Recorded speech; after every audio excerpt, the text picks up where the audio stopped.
প্ৰধানমন্ত্ৰী মোদীৰ 130 সংখ্যক মন কী বাত অনুষ্ঠান আৰু এই অনুষ্ঠানৰ পাছতেই আমি আপোনালোকক নিউজ 18ৰ পথ সুৰক্ষা অভিযান 2026ৰ মাজলৈ পোনপটীয়াকৈ লৈ গৈছো। आपने अपने आप को पूरी तरह समर्पित किया है। जिस तरह से आपने अपनी टाइम, अपनी एनर्जी, अपनी सोच और अपनी मेंटरशिप इस अभियान को दी है, उसके लिए मैं हम सब आपकी तरफ से, हमारी पूरी टीम की तरफ से हम आपके कृतज्ञ हैं, धन्यवाद करते हैं। Thank you so much. And and all of this so that you, me, all of us can be a change. We so aspire to be as a nation, as Bharat.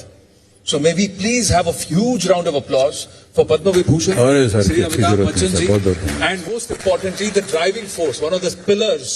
मेरे लिए तो दो स्तंभ हैं इसके, एक अभी यहाँ मंच पर है, एक जल्द ही आएंगे। लेकिन प्रश्न मैं आपसे पूछना चाहूंगा कि साल दर साल आपको क्या मोटिवेट करता है कि आप अपने इस प्रयास में आप अपने आप को इस तरह से झोंक देते हैं? देखिए, सबसे पहले जब इस अभियान के बारे में चर्चा करने के लिए मंत्रालय से लोग आए और उन्होंने बताया कि गडकरी जी स्वयं इसमें भाग ले रहे हैं और इसको एक तरह से प्रोत्साहित कर रहे हैं, मुझे ऐसा लगा कि शायद पहली बार ऐसा ये हो रहा है कि रोड सेफ्टी के ऊपर एक अभियान चलाया जा रहा है।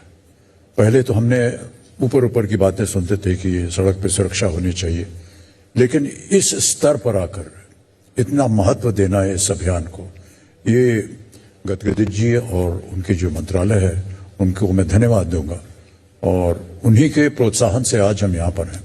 मुझे लगा कि ये एक ऐसा विषय है जिस पर बहुत अधिक विचार होना चाहिए और बहुत जोर से इसके बारे में बात जो है हमारे जितनी भी जनता है उन तक पहुंचाया जाए। मैं स्वयं भी इस बार को कई बार एक व्यक्तिगत तौर पर देखता रहता हूं, सड़कों पर आपने भी देखा होगा कई ऐसी असुविधाएं हो जाती हैं और उनके ऊपर ध्यान देने के लिए कई बार ऐसा सोचा था कि इसके ऊपर कोई एक ऐसा अवसर बनाया जाए जिससे हम जनता तक इस बात को पहुंचा सकें। तो इस बात की बड़ी खुशी हुई जब गडकरी जी ने इस अभियान की शुरुआत की और तब से हम इससे जुड़ गए। प्रतिदिन हम देखते हैं और जो लोग सड़कों का इस्तेमाल करते हैं और जो गाड़ी चलाते हैं और गाड़ियों पर जाते हैं, प्रतिदिन आप देखते होंगे कि कहीं ना कहीं आपके मन में आता है, अरे ये ऐसा क्यों कर रहा है, इसको ऐसे करना चाहिए था, लेकिन कैसे उनको समझाया जाए। तो ये जो एक अभियान है, ये एक अवसर, एक प्लेटफॉर्म हमको मिल गया है where we can actually sit and explain personally as to what is going wrong or to be able to tell the person, उसको कह सके हम कि देखो भैया तुम गलत तरफ साइकिल पे आ रहे हो, या इधर टर्निंग नहीं है, क्यों टर्निंग कर रहे हो, यहाँ यू टर्न अलाउड नहीं है।